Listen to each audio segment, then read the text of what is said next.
Mga kapatid, naputol po yung aking video. So, ito po yung parte na po ng ating pag-uusapan.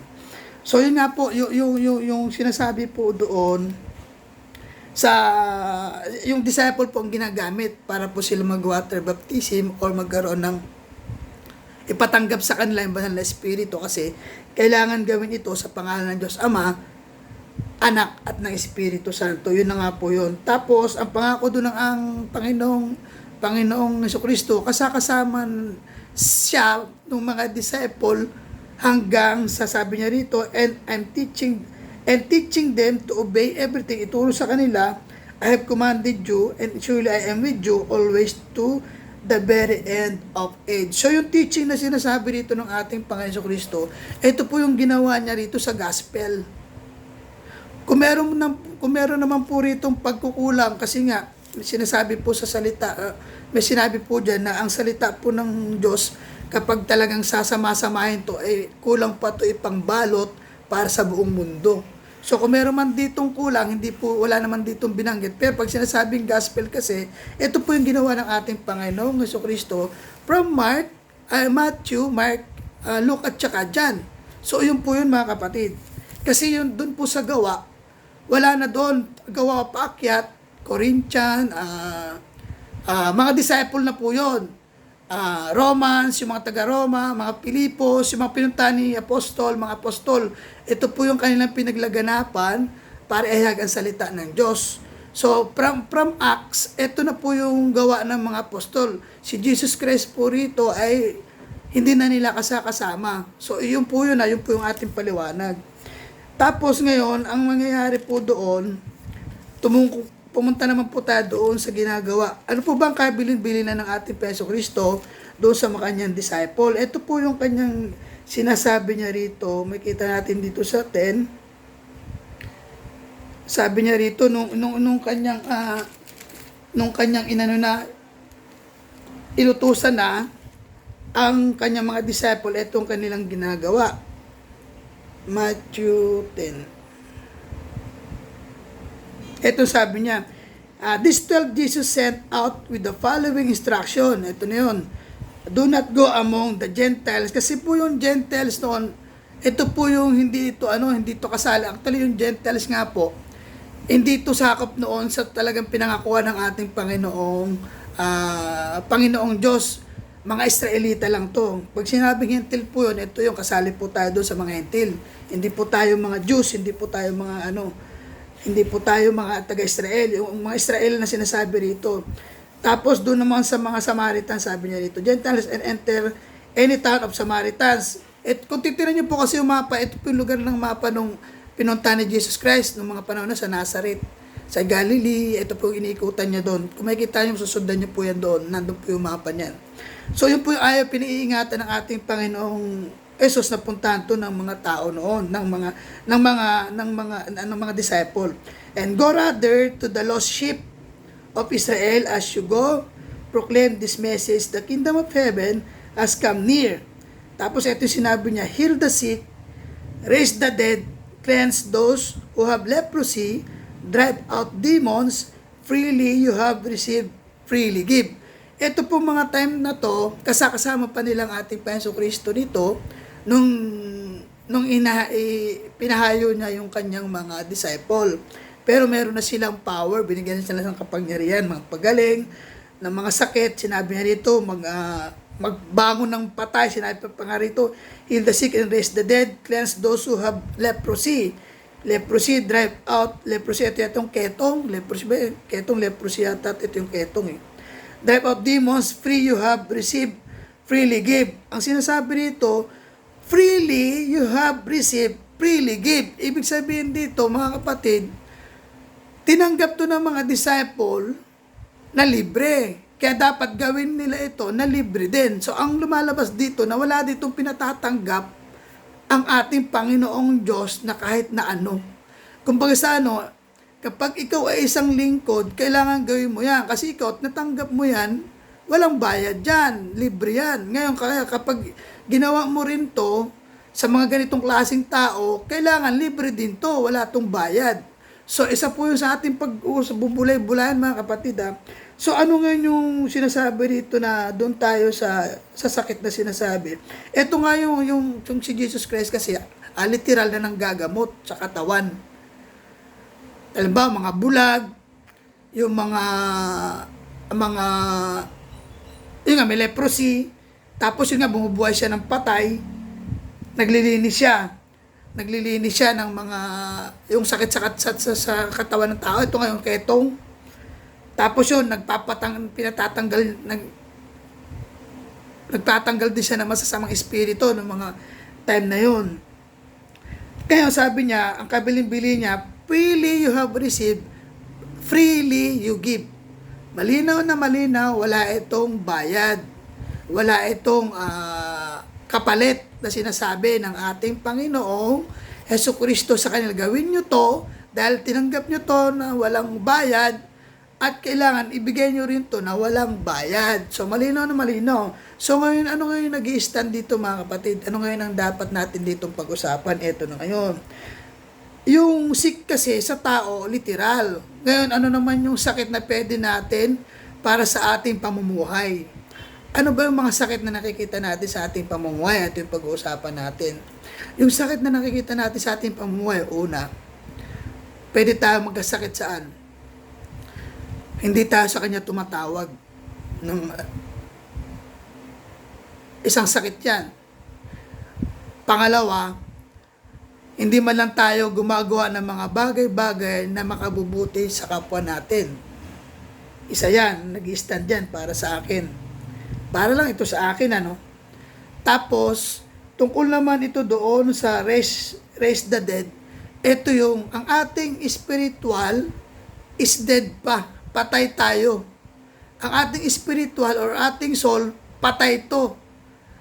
May kamatayan to. Kaya kapag namatay ang tao, dalawa lang ang pupuntahan. Either doon na mabubuhay ka ng walang hanggan or either na mabubuhay ka rin na walang hanggan sa paghihirap. Ito ngayon na pag-usapan natin tungkol doon kay Lazarus at sa mayaman. Patotoo ito, isang testimony ito na talagang yung namatay sila parehas. Si Lazaro, dinala ng mga anghel kay Abraham at saka yung isa ay nagdarahop doon sa Hades, sa napakainit na lugar. So, yun yung kapatid. Ito yung raise the dead. Ito yung spiritual life natin na kung saan patay pa tayo sa pananampalataya. So, ito yun. Tapos, tungkol naman doon sa cleanse those who have leprosy, ano ba yung mga sakit natin, mga kapatid, na sinasabi, kailangan linisin natin? Ito, mga kapatid, yung mga kasalanan na nagawa natin para tayo ay linisin.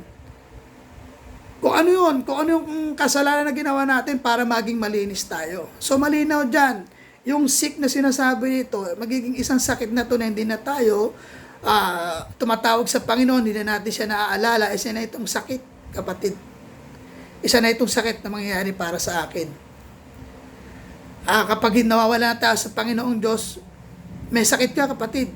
Hindi ka na tumatawag sa Kanya, may sakit ang spiritual life mo. So ngayon, paano mo ngayon mabubuhay yun? Yun nga, kailangan nga doon, mangyari doon, yun nga yung, kailangan nga you must be born of water and the Spirit. Ang sinasabi ng ating Panginoon, you must be born again into water and to the Spirit. Yun yung sinasabi dito ng ating Panginoong Kristo nung kausap niya si Nicodemo. Ito hindi mo unawaan ng iba. So, yun na yun po yung mga kapatid. Tapos, tungkol naman doon sa demon na sinasabi, ito yung kumikilo sa buhay natin, ito yung mga nagtuturo sa atin, bagamat ng mga panahon na yun, literal na merong demon, yung sinasapian, demonyo, yung nagwawala, sinasaktan ang kanyang katawan nung time na yun, literal yon na sinasaktan yung katawan. Pero ang demons pa rito na sinasabi matindi, yung demons na ginagawa, yung itinuturo sa atin ng hindi maganda sa buhay natin. Ano yun? Yung tayo mismo ang papatay, gawain ng demon yan. Siraan mo ang kapwa mo, gawain ng demon yan. Isa yung gawain ng demon. Gumawa ka ng maling kwento, gawain ng demon yan. Hindi yan makatotohanan. Marami mga kapatid, marami tayo. Pero bago natin yung usapin, isa lang yun dito sa sinasabi sa mga disciple na ito ang gawin nyo. Ibang usapin yun para magkaroon tayo ng kaunawaan doon. Tungkol doon mga kapatid. Dito lang muna tayo sa ginagawa. ng ating ang gusto ipagawa ng ating Panginoon Kristo sa kanyang mga disciple noong mga panahon na yun. So ngayon, eto na ngayon. Titingnan naman natin doon sa para ma-share ang gospel. Tingnan natin sa Luke. Sinabi dito sa Luke 10. Ito na yung mga 72 na kanyang in-appoint. Sabi niya rito, yung kanyang in-appoint na 72, meron siya ritong pinili pa. Ito, sa 10 to ng Luke. After this time, Lord appointed 72 others and sent them 2 by 2 ahead of him to every town and place where he was about to go. He told them, the harvest plentiful, but the workers are few. Yun yung sinasabi niya rito, ask the Lord of the harvest therefore to send out workers into his harvest field. Go, I am sending you out like lambs among wolves. Do not take purse or bag or sandals, and do not greet anyone to the road. When you enter a house, first say, peace to this house, and then if someone who promotes peace is there, your peace will rest on them. If not, it will return to you. Stay there eating and drinking whatever they give you, for the workers deserve his wages. Do not move around from house to house. So, ito yung ginagawa ngayon nung 72 na inappoint ng ating Panginoong Jesucristo para maghayag ng salita ng Diyos at mamahay-bahay. Bukod pa ito doon sa disciple na ginawa ng ating Panginoong Jesucristo, meron pa rin siyang 72 na inappoint. Kaya walang numbers to, mga kapatid. Nagkaroon lang dito ng numbers dahil nakita natin dito yung 72. Kaya sinasabi nila na 12 disciples, actually hindi lang 12 talaga, meron pang 72 na inatasan ng ating Panginoong Kristo, inappoint para mag-share ng gospel. So itong mga ito naman disciple para magpagaling ng sick at magpabangon ng mga patay at linisin yung mga may leprosy na sinasabi rito. Linisin. Yun yun mga kapatid. Yun yung kapatid na yun ang ginagawa ng mga disciple nung time na yun. So kaya dito sinabi niya rito, stay and eating and drinking whatever they give it to you, for the worker deserves his wages. Do not move around from house to house. Wala ritong sinabi na maningil sila, pero tanggapin lang nila rito kung ano yung pinapakain sa kanila at kung ano ipapainom sa kanila at mag-stay sila doon. Sinabi nila rito, sabi niya, at least mag-stay kayo doon na nakalagay yun dito. For reserve wages, do not move and around from house to house. May nakita ko dito na parang 2 days 2 days. Na basta mag-stay kayo doon hanggang 2 araw ba nakalagay dito. So, ayun yun mga kapatid. Yun yung gawain ng disciples ng mga panahon na yun. Wala pong pastor. Mga disipulo po nung kapanahonan po ni Jesus Christ. Ang usapin po natin dito is doon po sa time na timeline ni Jesus Christ, may piniiwasan siyang mga lugar tungkol nga doon sa Samaritano tsaka sa mga Gentiles na wag silang pumunta doon sa lugar na yon. Hindi natin alam kung ano yung bakit piniiwasan ng ating Panginoon Kristo, pero kung titingnan natin yan, kasi iba-iba yung pananampalataya, itong mga sagrado, itong may kanya-kanya silang pananampalataya, kaya pinapaiwasan sila, kasi nung time na yon, yung mga disipulo noon, hinuhuli yan, at saka ayan nga, pinapatay. Kaya nangyari kay Jesus Christ, hindi siya pininiwalaan, pinako sa krus. Blaspheming araw ang sabi nila ng mga Pharisees ng mga panahon na yun. So ito nga yun mga kapatid. So yun po yung story ng ating pong discipleship ng mga time na marami pa po tayong pag-uusapan. Ngayon, nag-ano po ako nito 15 minutes po, papatayin ko ulit ito para po makita natin mga kapatid. 15 minutes para po maano pa natin ibang usapin. So ito, yun po yung mga kapatid, para malinawan tayo, nag-aral po tayo ng salita ng Diyos. Gusto ko po basahin nyo yan. Yung Matthew, Luke, at saka Marcus, John, yan, kasama yan.